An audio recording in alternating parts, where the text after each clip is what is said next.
Taylor, oh my. Entertain and educate, he's got the knack for making you laugh, and that's a fact. From wacky stunts to crazy tales, on MattTaylorTV, the fun never fails. Take a pinch of salt and a sniff of paprika, get ready for a wild ride. It's a new kind of media. Don't be shy, jump in and say hi with the host with the most, Matt Taylor, oh my.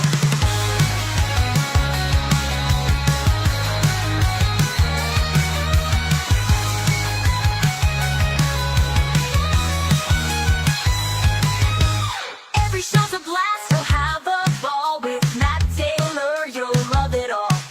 From Brighton with love, it's the best you'll see, so hit subscribe, join the family. Take a pinch of salt and a sniff of paprika, get ready for a wild ride. It's a new kind of media. Don't be shy, jump in and say hi with the host with the most, Matt Taylor, oh my. MattTaylorTV is the place to be for wacky, zany, and crazy glee. So don't delay, subscribe today. MattTaylorTV is here to stay.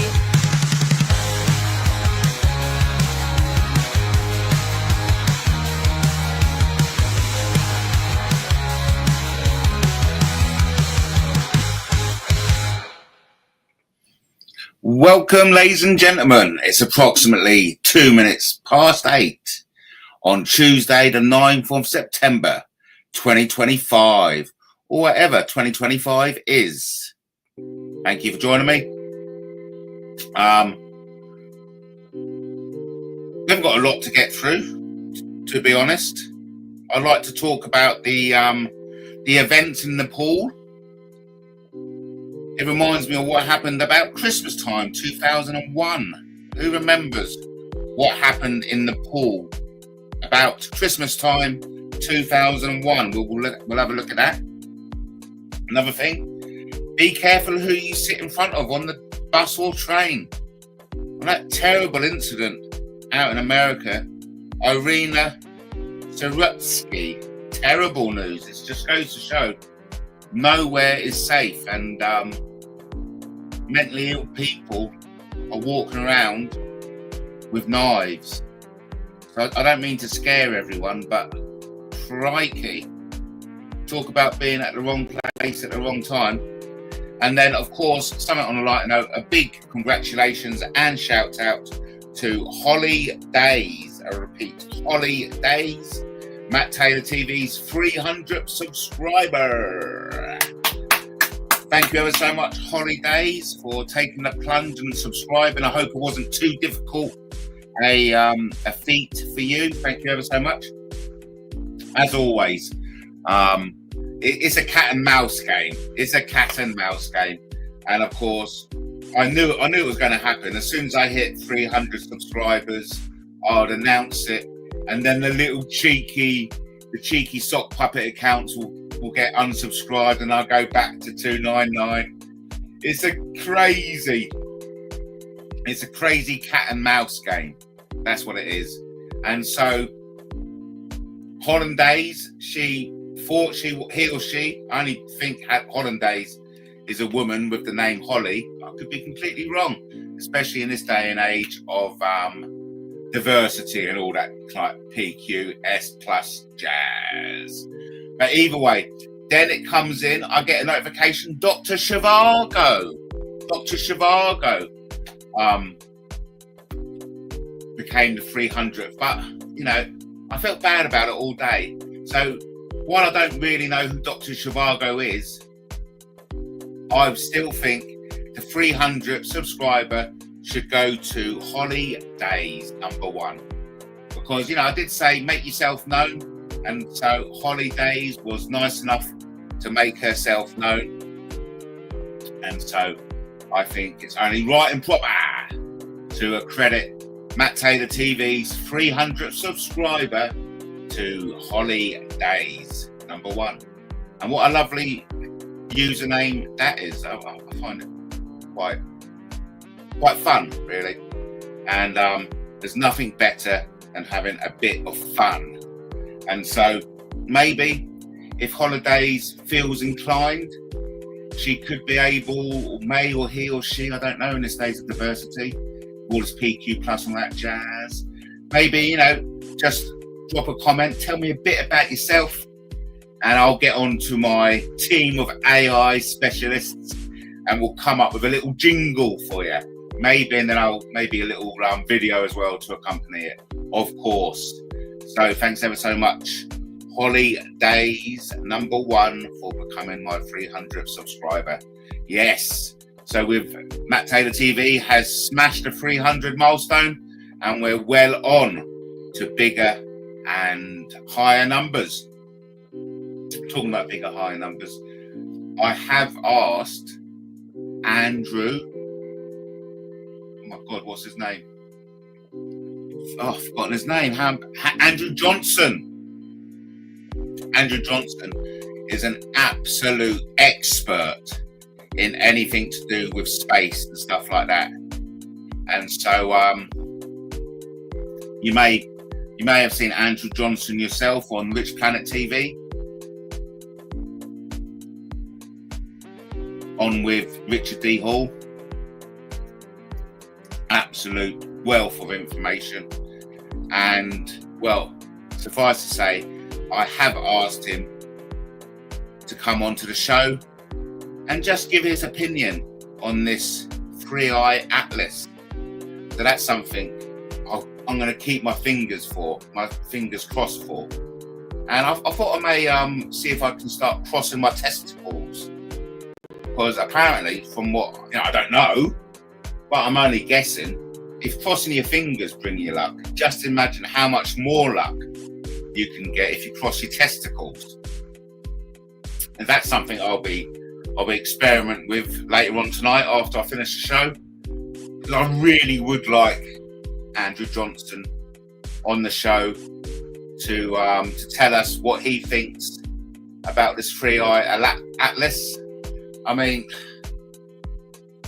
I just think it's going to be an anticlimax again. I think it's going to be, you know, just a meteorite. But at one point, I'm going to have to be wrong at some point, you know. And I really hope this 3i atlas is portent of something more exciting, i.e., like an alien visitation. And I do feel as if, you know, we are owed alien contact in our lifetime, and I mean our lifetime. I think it's not just for me, it's for humanity. So, you know, fingers crossed isn't enough, I don't think, to get the marvellous, the expert mind and opinion of Andrew Johnson on the show. I need to cross more than just my fingers. That's why I think it'd be a good idea to cross my testicles. So that's something I'll definitely be working on tonight. So, there's a lot of unrest in Nepal at the moment. I think the government building has been set alight. Let's just get the latest news from Nepal. I've never been there myself, but I've always kind of like loved the name Timbuktu. Is Timbuktu in Nepal, or have I got it completely wrong? But I most probably have got it wrong, no doubt. Generation Z protest live after PM Oli resigns. Nepal army to take charge of security. And so Nepal plunged into political chaos on Tuesday as Prime Minister. Right, let me share the screen. Let me share the screen with you so you can see what I see. Kathmandu, maybe, rather than Kathmandu. Is that Kathmandu in Nepal? I don't know. What's the capital? What's the capital of Nepal? Oh yeah, Kathmandu. So it is Kathmandu. Or so was I saying Timbuktu? Kathmandu, Timbuktu. I know they're in different locations on the earth, but on this occasion we're going to go to Kathmandu. Let's have a check out about Kathmandu. Of course, whenever I hear news from Nepal, I automatically think about Oh God, we've got a call. Yeah, hi. I'm in the middle of a show at the moment. Do you think you could be polite enough and call back when I'm not live on TV, please? Oh my God, it's Plisco. It's fucking Plisco's rung me up. Plisco, you nonce. I thought you said you're not going to come back to YouTube. You dirty nonce. Fuck off, Plisco. I ain't got time for you. Yeah. Plisco just rung up. And he promised the audience that he wouldn't come back. Nasty nonce that Plisco is. Anyway, where were we? We're going to have a look at the news. Okay. We're going to have to look at the news on Kathmandu. So here we go. Yeah, whenever I hear about news from Nepal, I always think about the 2001 Raw massacre.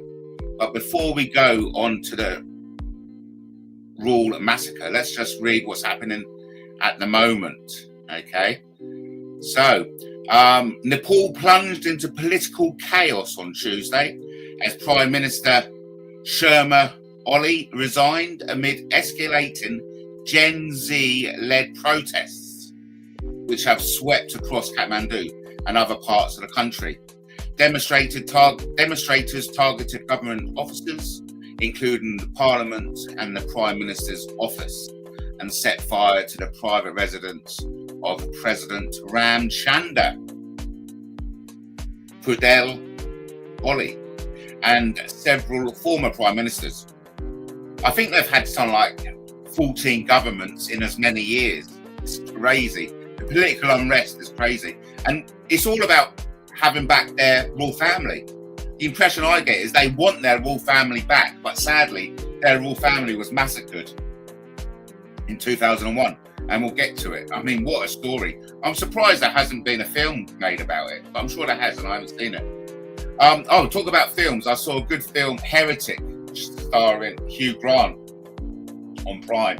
And then I saw a particularly perverse movie with Nicole Kidman today on Prime Amazon called Baby Girl. I mean, what am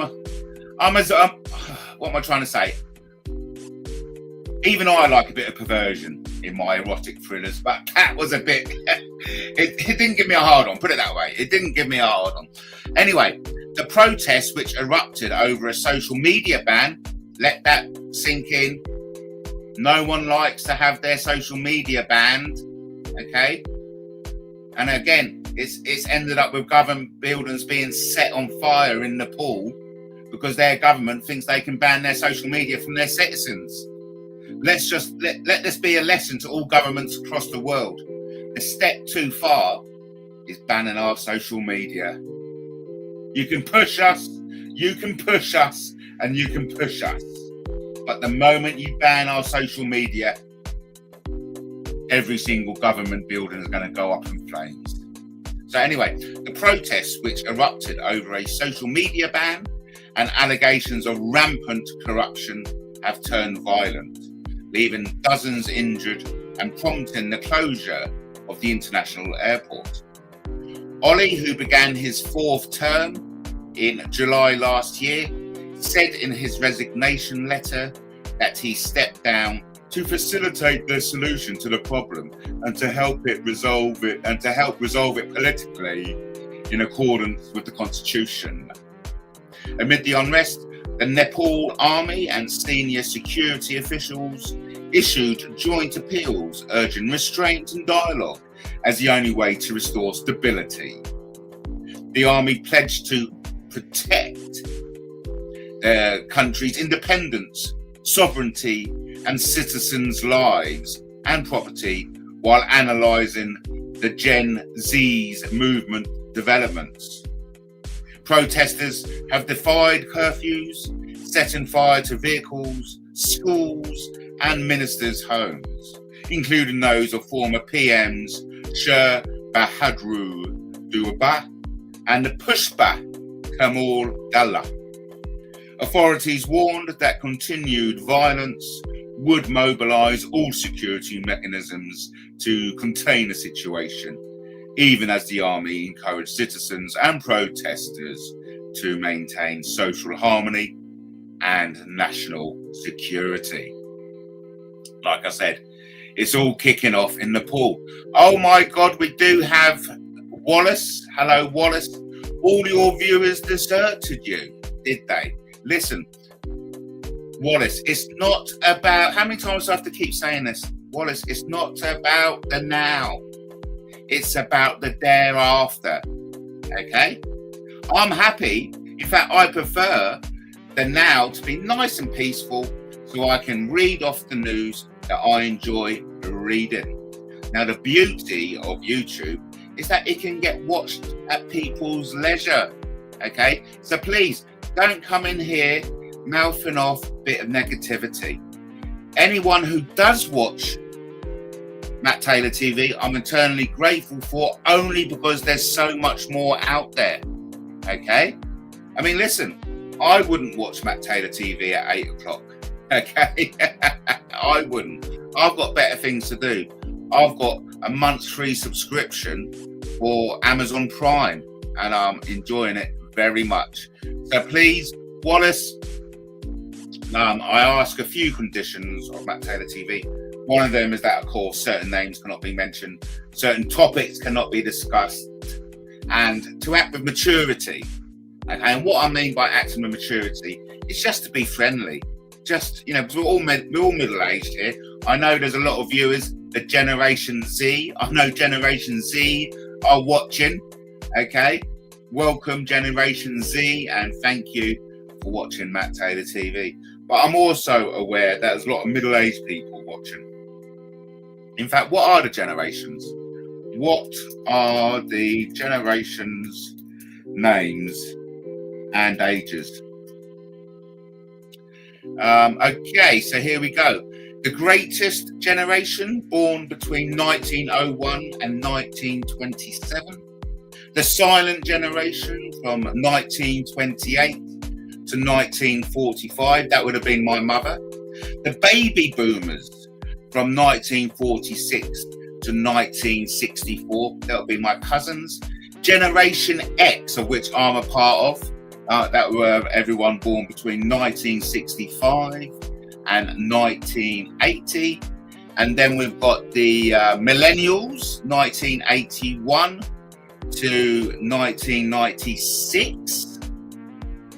And then, of course, we have Generation Z, of which my children are a part of, born between 1997 and 2012. So, of course, my nieces are in the millennials. My own children are in Generation Z. Coming after Generation Z is Generation Alpha, all those born between 2013 and 2025.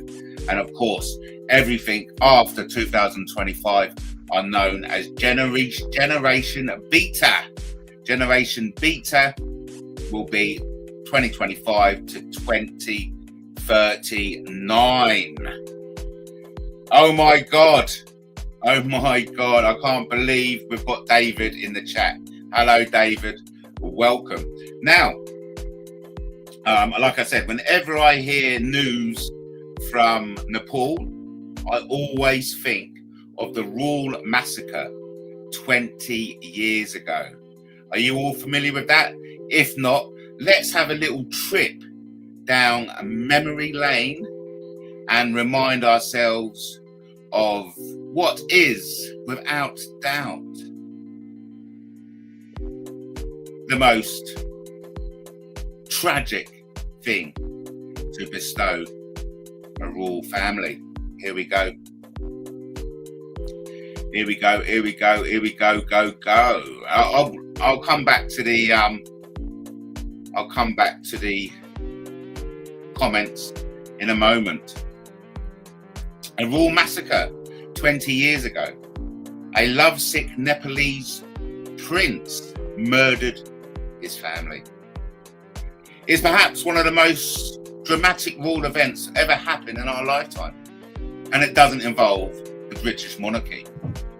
On a summer's night in Nepal in 2001, a drunk crown prince, Dipendra Bikram Shah, ambushed a royal family gathering, opening fire and killing 9 people, including his father, the king, before later turning the gun on himself. In a single night, Nepal's royal family was almost entirely wiped out. Their killer lay in a hospital bed in a coma, having been proclaimed king the moment his father died. The massacre reportedly followed an argument between Dipendra and his parents, who objected to his plans to marry local aristocrat Zany Rana. It's believed Dipendra was threatened with being disinherited if he continued with the match, and this may have been what drove him to murder on June the 1st, 2001. Well, that's interesting that it says June the 1st. I thought it was Christmas 2001, but it's always good to reread because it corrects misinformation. And I'm all about correcting misinformation. And I've got a lot more to say about that when we get back to the chat. Other experts have suggested the king's decision to move towards a constitutional monarchy after an uprising in the 1990s had angered his son, who felt he was giving too much power away and worried about inheriting a diminished role. That's the Nepalese royal family. While we may never know his real intentions, Dipendra wasn't a ruler for long. Hours after the massacre, he was declared brain dead, and his uncle, Girundra, became Nepal's 3rd king in 3 days. The events shocked the nation, prompting a grieving public to take to the streets and riot for several days. Many were incredulous that the popular prince could be responsible for such violence. It kicked off a turbulent period in Nepal that culminated in the end of the country's monarchy 7 years after the massacre. Fiercely Republican Maoist politicians rode a wave of public resentment for King Kyandra, that was their uncle, of course, to take the majority in the Constitutional Assembly. The country that believed their rules were living Hindu gods gave the surviving family members 15 days to get out of the palace. A beloved prince with a dual character, Crown Prince Dipendra, the eldest child of King Birendra and Queen Aishwarya, was beloved by the people of Nepal, who fondly nicknamed him Dippy. But according to Lieutenant General Shah, an aide-de-camp at the Royal Palace for 26 years, who knew the Crown Prince from when he was small, the Crown Prince had another side. From the beginning, he probably didn't get the love he should have had as a child. That's my belief, he told the world on the 10th anniversary of the massacre. Prince Dipendra was educated at Eton College, the venerated British institution that schools future kings and prime ministers. It was during this time he reportedly met the love of his life, Miss Randa, who was also studying in England. The daughter of a leading Nepalese politician who was the descendant of an Indian Maharaja might seem like the perfect match for a prince. But Queen Aishwarya was determined to break up the relationship, instead insisting her son marry a distant relative of the House of Shah. Miss Randa's family were also sceptical. While the marriage would have made her the future Queen of Nepal, her mother warned her she would have to get used to a far less lavish lifestyle. Devyendi had grown up accustomed to extreme comfort and wealth, the Nepali Times reported after the massacre. Anyway, I can't carry on reading that, but I think you get the drift. Oh, here we go. Hello, can I help you? I'd just like to say I'm in the middle of a live stream on MattTaylorTV. Is that you? Is that you again? Oh my God. Listen, I don't want any pizza. Can you go away, you paedophile? Goodness gracious me. Just because some pedo sick fuck was arrested and jailed for 16 years who just happened to live on my street, which I hasten to say I've never met in my life. They think they can ring up. Anyway, so listen, Danny, or is it David? Let me call you David. David, I've got no interest in you, okay? I don't appreciate anyone who calls into question my lived experience, okay? So you can go and do one. And anyway, what are you doing? What are you lot doing here?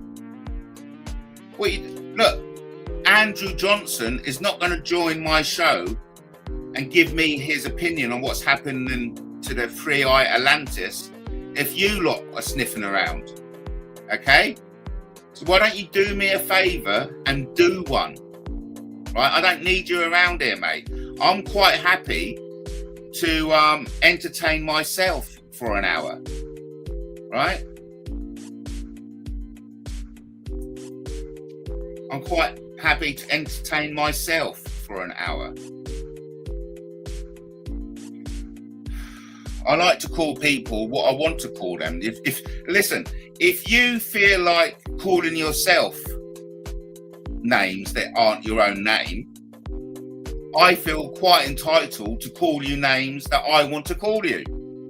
So if I want to call you David Dimbleby, for example, I will call you David Dimbleby, okay?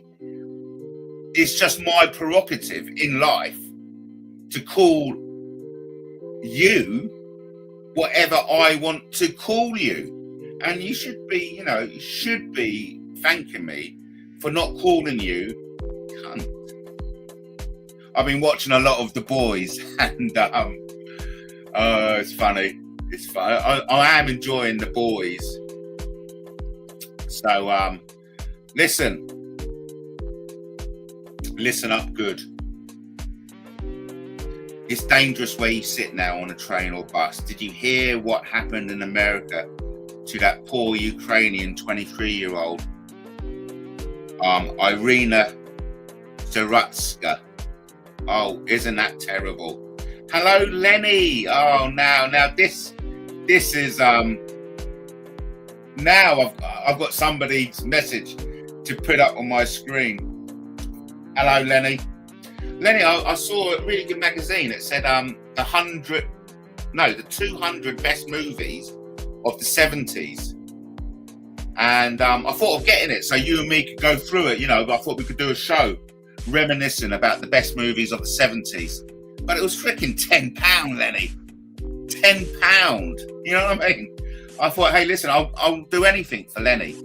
I will do anything for Lenny except buy a £10 magazine so we can reminisce about the 200 best movies in the 70s. But hey, and then I just had this idea, right? We could just, and it was really easy and I've done it for nothing. I went online. I only went online and I Googled the best movies of the 70s and, it's come up and I've got up with the 100 best movies of the 70s, so I can get it for free. Who needs a £10 magazine? Eh? Who needs a £10 magazine? No one does. So anyway, we have a big shout out to everyone in the chat. Thank you for taking the time to comment. I appreciate that, you could be doing something else, like watching Prime, Amazon, or is it Amazon Prime? Either way, you got some good stuff on there. I watched Heretics, starring a particularly scary horror movie, horror psychological mindfuck, starring Hugh Grant. Heretic, particularly good. I recommend it. And I saw Baby Girl. Starring Nicole Kidman. Yeah, perverse, but a bit too perverse for me. But if you're into that kind of thing, I think it may give you a hard on, but it certainly didn't give me a hard on anyway. Over to Lenny. Yes, £10 for a magazine. Starmer's dystopian nightmare. I know, mate. Tell me about it. Can you post a link to this film article with the list of 200 films, mate. It wasn't 200, it was 100. And I think I may have looked at it on my mobile, but it's very easy. Just do 100 best movies of the 1970s. It's in here we go. Rolling Stones, funny enough. It was a Rolling Stones magazine. They got here the 100th. It started off 100 and it goes down to 1. But the 100th was the Rocky Horror Picture Show. 99 was Saturday Night Fever. So I'll get this. This is the first 50. This is the first 50.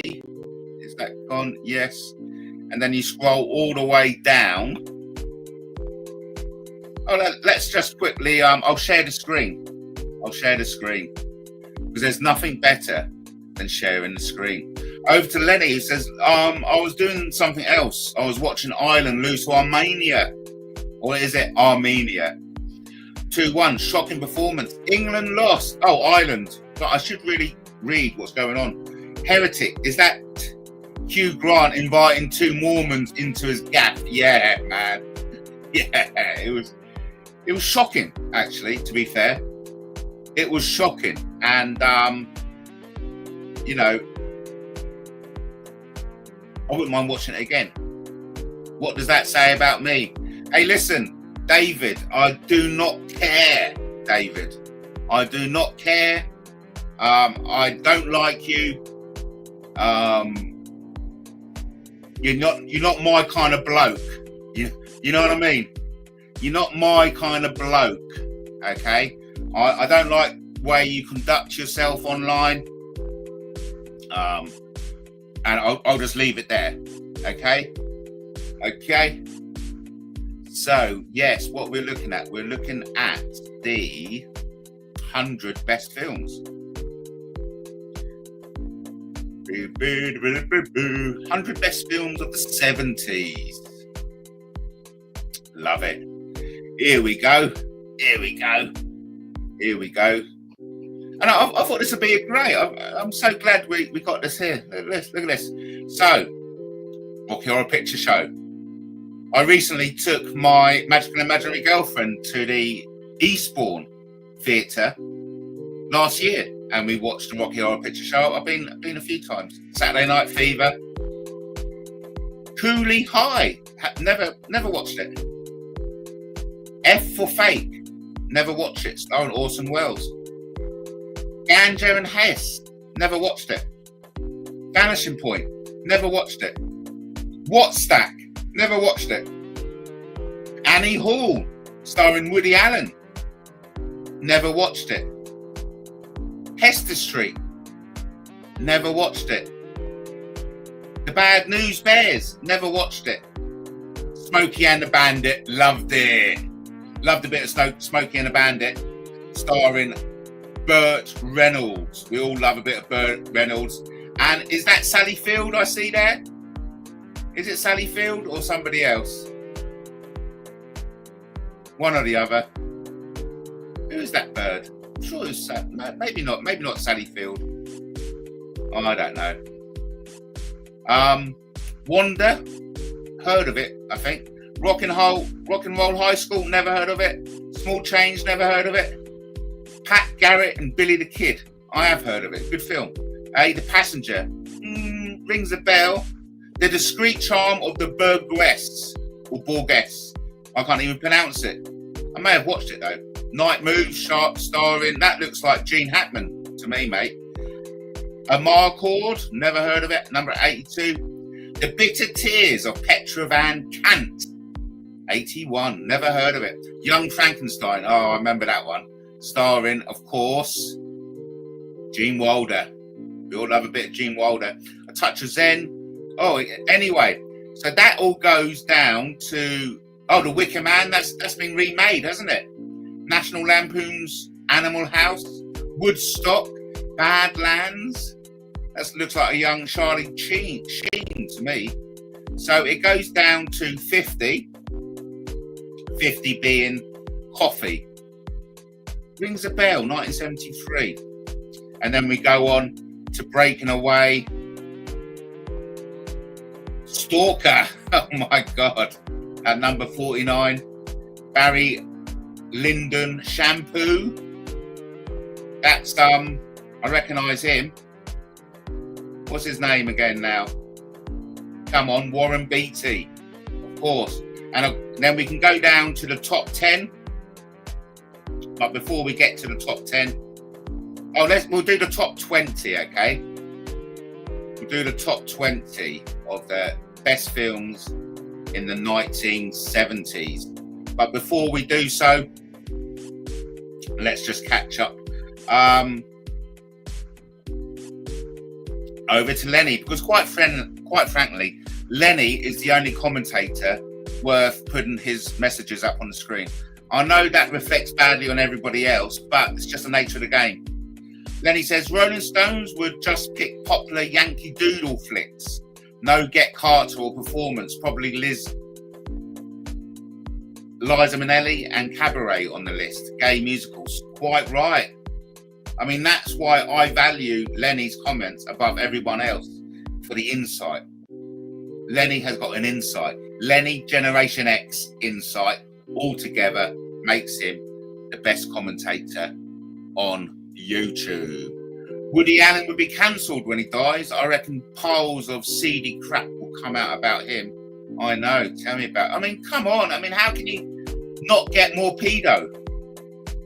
He fucking married, for goodness sake, his stepdaughter. Oh, it's just sick. And, as we know, Hollywood are full of pedos, allegedly. I've seen Badlands. Yes, it's Martin Sheen as Charles Starkweather. Interesting.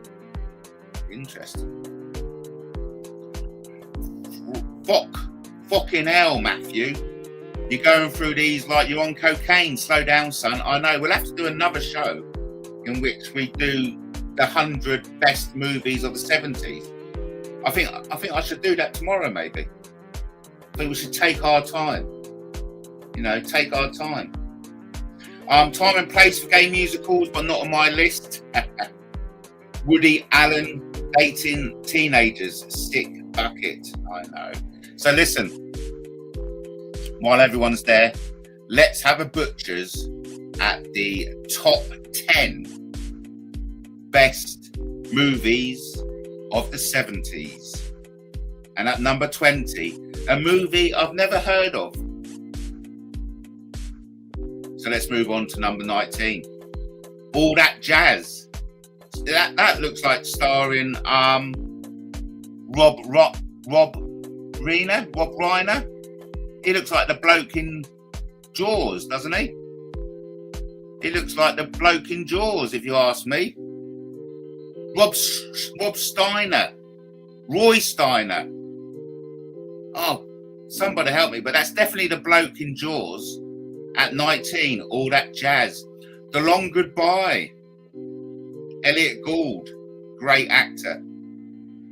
Rings a Bell, 1973. Oh, and of course, The Exorcist. We all remember The Exorcist. The Exorcist remains the scariest movie of all time. Apocalypse Now. Francis Ford Coppola. What a great movie that is. You know, based on the novella Heart of Darkness, onto the landscape of wartime Vietnam. Of course, that's the picture of Martin Sheen coming out of the swamp en route to assassinate Marlon Brando. Brilliant movie. Celine and Julie go boating. Never heard of it. It's the legendary French New Wave director Jacques. I can't even pronounce. I can't speak French. Eraserhead. What the hell is that? 1977. A David Lynch feature debut. Announced the arrival of a fully formed filmmaker. One more interested in pushing viewers into strange territory of his own creation and meeting them on familiar ground. Eraserhead. That looks crazy. Of course, Monty Python and the Holy Grail. There you go, Lenny. You got You got a Brit movie in there, number 13. And then All the President's Men, of course, as we all know, that's based on the is it Watergate? Watergate, yes, I got it right. Dustin Hoffman, and is it Steve McQueen? I don't know, fucking hell. All the President's Men. Robert Redford, of course, Robert Redford. And then we got Alien, 1979. Was it so old? Crikey. That's number 11, Alien. And before we go on to number 10, let's check the comments. Matt, E17, the movie. Would you go to that? Damn right I would. Yeah, man. And I tell you, it will happen. At some point in the future, it will happen. Because whether we like it or not, E17 is a part of the culture. Okay? E17 is part of the culture. And, Brian Harvey's there, basically.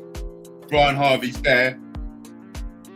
Part of the British culture with his silly bloody hat. I couldn't stand his hats. Matt, sorry, the list is just one clown in Los Angeles typing through his dunce hat. Wow. There we go. Lenny is not impressed. Oh, Rule Britannia. Rule Britannia. Britannia poos on the world. E17, the movie. Who will play Brian Harvey? Danny Dyer. Who else? There's no one better. Hey, there's no one better. Big shout out to my mate Justin. Hello, Justin. I hope it's you. Rule Britannia. David Dimbleby doesn't agree with you. The list is utter crack. Well, let's see, Lenny. Let's see, because we're going to go back for the top 10 of the best movies of the 1970s, according to Rolling Stones. At number 10, we have The Conversation, starring, by the looks of it, Gene Hackman, directed by Francis Ford Coppola, coming in at 1974. Next, we have number 9, McCabe and Mrs. Miller, 1971. And that looks like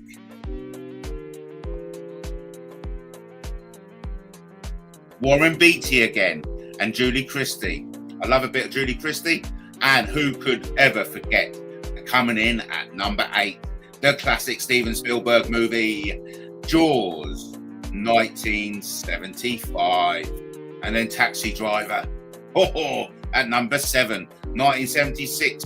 Martin Scorsese's masterpiece, a subtle contemporary on the psychological fallout of the Vietnam War, a blood-spraying, a grindhouse movie, a wacky office comedy starring the legendary actor Robert De Niro. Number 6, Chinatown, Jack Nicholson and some other broad I recognise, but I can't quite place. Oh, I do believe it is. It's directed by Roman Polanski. Oh, Faye Dunaway, of course. How could I not recognise Faye Dunaway? And then at number 5, The Godfather, 1972. Classic movie, love it. Starring, of course, a plethora of well-known actors, being amongst them Robert De Niro, Marlon Brando, and none other than, his memory will come to me, Al Pacino, James Caan, and Robert Duvall. Number 4, Nashville, 1975. Don't know much about it. Number 3, Killer of Sheep, 1978. Haven't heard a thing. Number 2, Blazing Saddles. What a great movie that was, with the brilliant comedy of Mel Brooks. And number 1 on the Rolling Stones top 100 films of the 70s, The Godfather Part 2, 1977. It's a de facto answer to what sequels are as good or better than the originals. one of the few follow-ups to an Oscar-winning movie that would also end nabbing the Best Picture prize. To think of Francis Ford Coppola's continuation of the Corleone saga as just part 2, however, is to give both the film and its creator short shrift. The writer-director wasn't even keen on doing a sequel at all to his blockbuster hit. He was getting so much pressure from his producers and the studio to repeat the success of his gangster movie that he was essentially given an offer he couldn't refuse. Well, you know. Luckily, he did have one ace up his sleeve.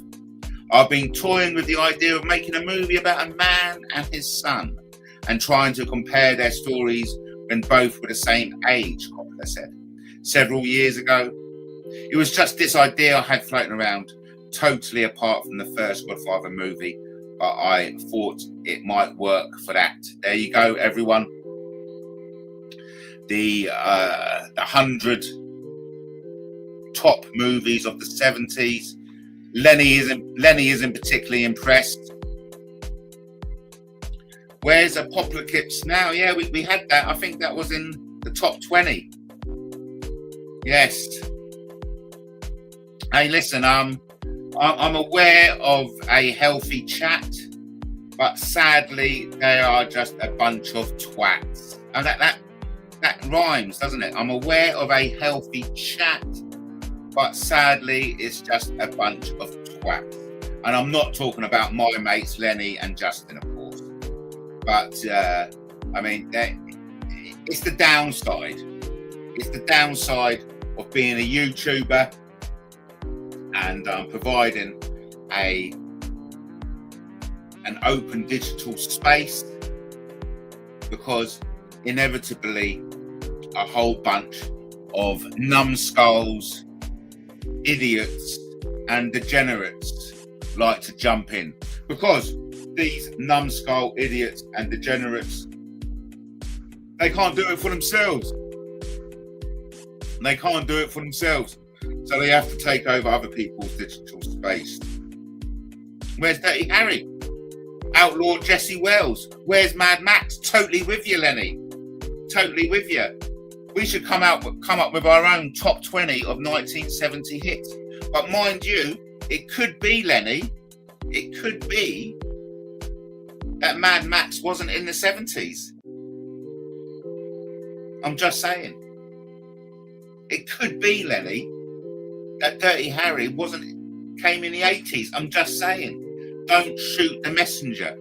You know what I mean? Don't shoot the messenger. So, and the Hammer House, I'll tell you where to find all the Hammer House horrors, okay? ITVX, or it could be Pluto. One or the other, Pluto TV or ITVX. You'll get crap loads of Hammer House of Horrors. Or my favourite one was the House of Blood. But anyway, there were loads of really good House of Horrors movies out there anyway. It's good to see everyone having a good old argument in the chat. That's what I like to see. MattTaylorTV is purely here for you to have a good old argument in the chat. Mad Max came in 1979. Thank you, Lenny, for correcting me. Dirty Harry, 1971. Facts, Matt. Well, thank you for correcting me, Lenny. That's why I love you in the audience, because not only do you bring opinion, I just like to add, can't be used in a court of law, but you bring facts. Okay, so I stand corrected. Quite right, Lenny. Quite right. Why wasn't the fuck was Mad Max in there? And why wasn't the fuck was Dirty Harry in there? They are some of the best movies ever to be produced. So listen, I'm sorry I haven't kept up with the chat. Okay, I do apologise. I can see Convert is having his like same old rat-a-tat-tat with the usual suspects. You know what I mean? And it just like, you know, when does it all end? When does it all end? It just goes on and on and on and on. And quite frankly, it's boring. Well, it's boring for me anyway. It's bloody boring, okay? And I do look forward to having some chat without the intrusion of individuals who have no business coming over to MattTaylorTV and spreading their bullshit. Lenny, fucking hell, Lenny. Star Wars was groundbreaking, not on the list, but some obscure French shit nobody saw us. Hey, I'm with you 100%. Do you know what I'm going to do? Not that I've ever brought a Rolling Stones magazine, right? I'm just going to fucking boycott Rolling Stones, because essentially Rolling Stones have no freaking idea what they're on about.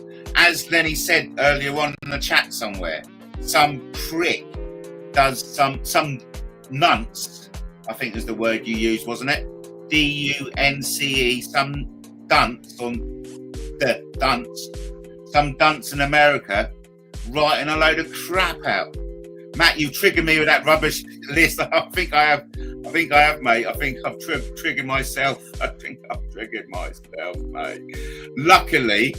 Luckily, we've got under 10 minutes, and then we can turn this crap off and go back to doing what we were doing before this shit show started about fucking 50 minutes ago. They're still arguing, Lenny. Honestly, why can't people be intelligent and mature like you?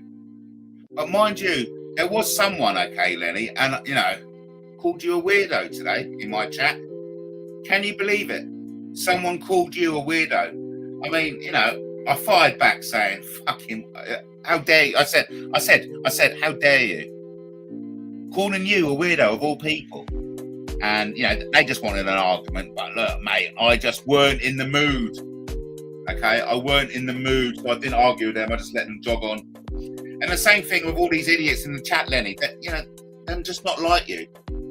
They're not. How many times do I have to ask my audience just to be friendly, act with a bit of maturity, but they just can't handle it. I know, but I've always got a lot of leftover garbage, and while I should be putting my garbage in the compost, right? I get it. I just can't help it. I like throwing the garbage to the trolls and see how they all scurry up and eat all the waste. It's just so funny. They're so desperate. You know what I mean? It's just so, I have to stop kind of like feeding the trolls. But they look they're so pitiful, Lenny. They're so pitiful when they scramble up and eat all the stuff I throw out. I shouldn't laugh. We shouldn't laugh at those who are less fortunate than ourselves. Okay? I get it. And I should really rise above it. But sometimes I pity them, Lenny. I just pity them. And they look so hungry. And they're always so starving for attention. Sometimes I give in and I feed them.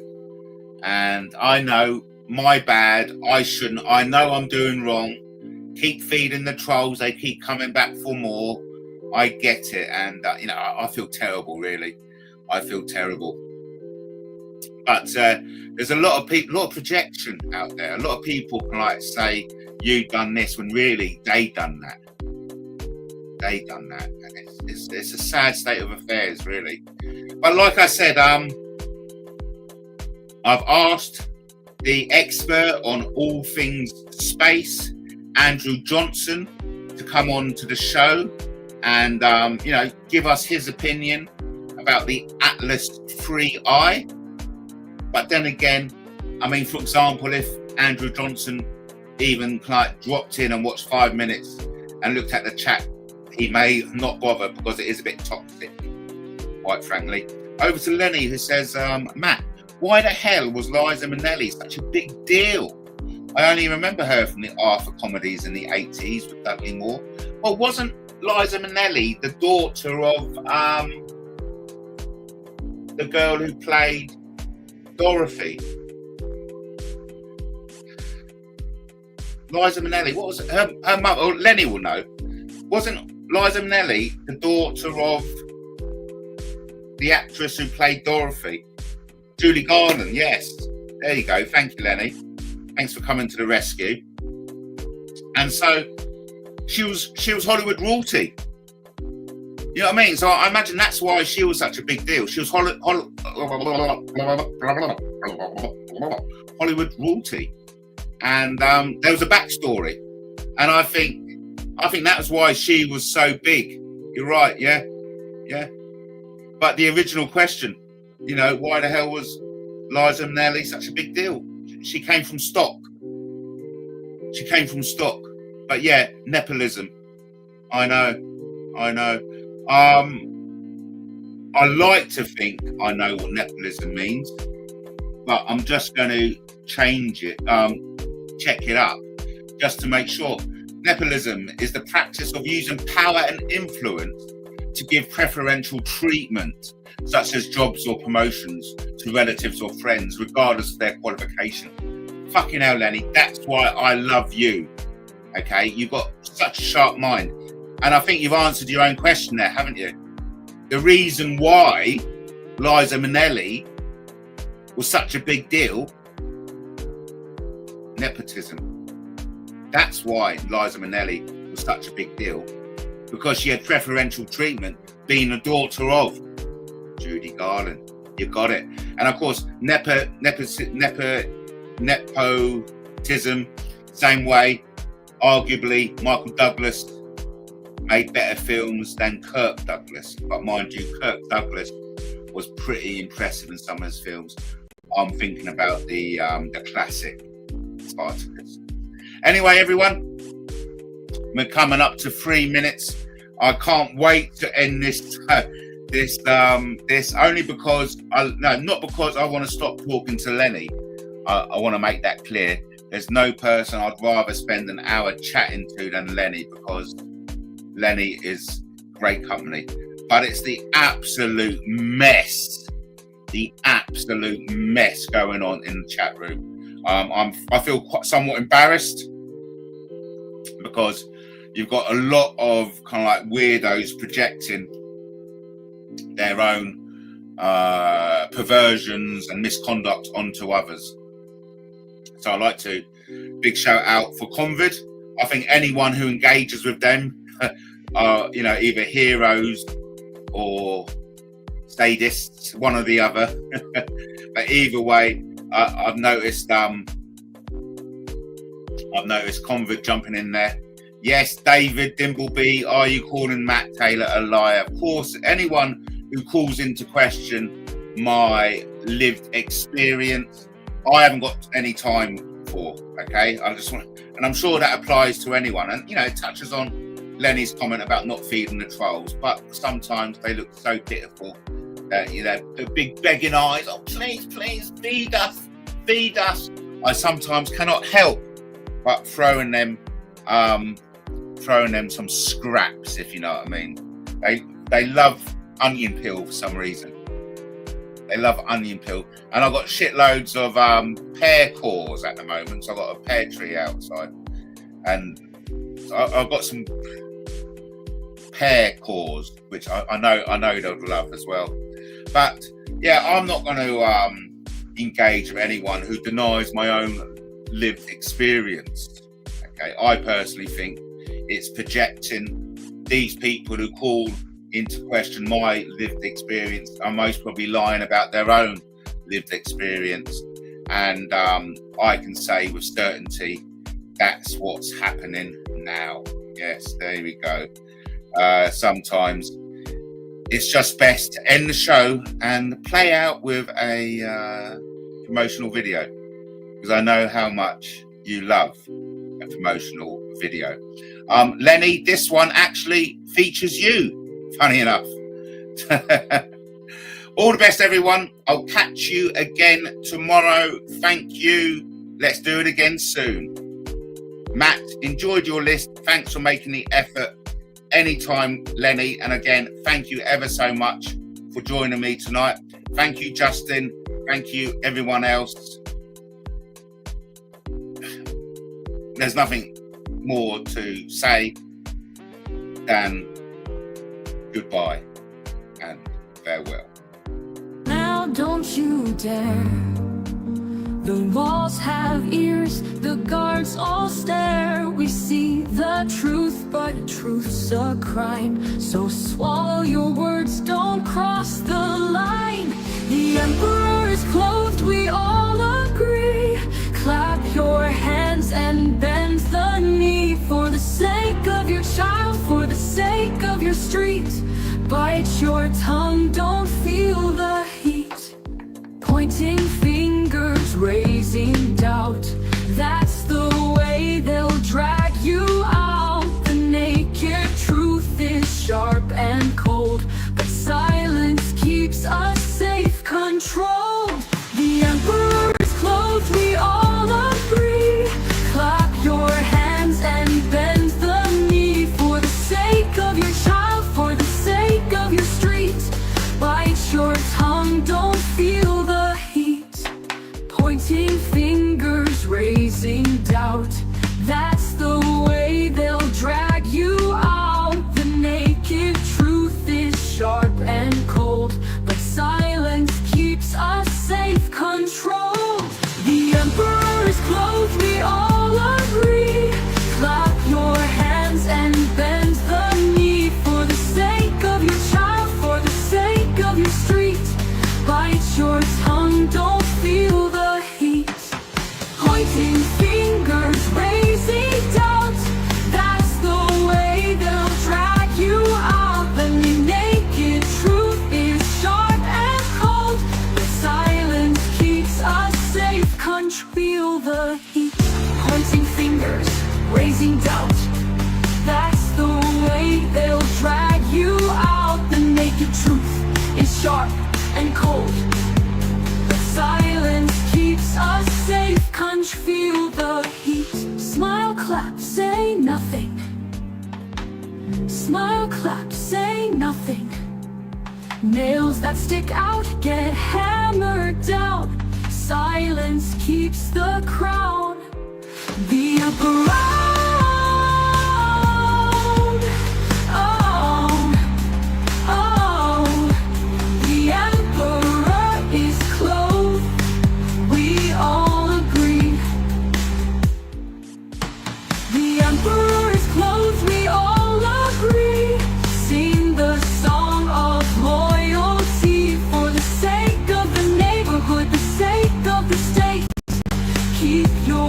Slow, seal your fate. The naked truth is the most dangerous thing. So hush, hush now, don't let it sing. As always, a big shout out to Matt Taylor TV's 300th subscriber, none other than Holly Days, everyone. Holly Days, a big shout out to Holly Days. I've got one more song for you because I know you love my promotional songs. So you got another few minutes of saying hi. Until the next time, everyone, remember King Arthur and all that jazz. Now, what am I trying to play? What am I trying to play? Here we go. Until the next time.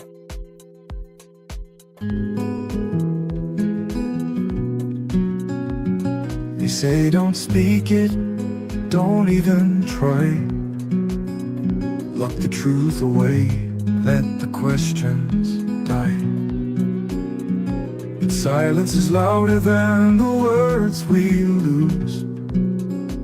If it's banned from the table, it's the thing we must choose. What we can't discuss is what we must. The buried truths, the broken trust. They ban the light, they fear the flame, but the silence only speaks their shame.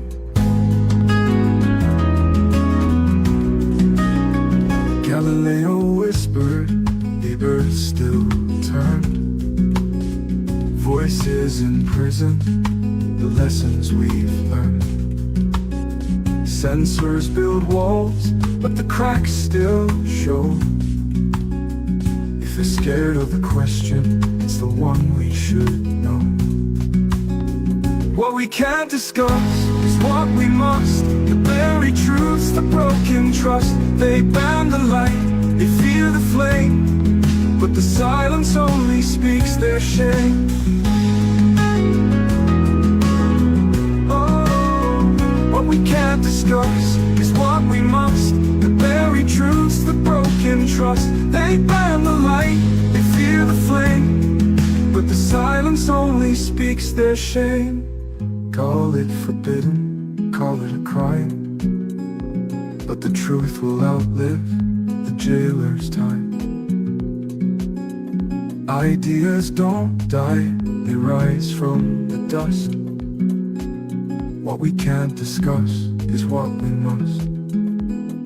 Final, what we can't discuss is what we must. The buried truths, the broken trust. They chain our tongues, but they can't chain thought. The silence shouts what words cannot. So raise your voice, let the question ring. For the damned and the broken is where truth takes wing.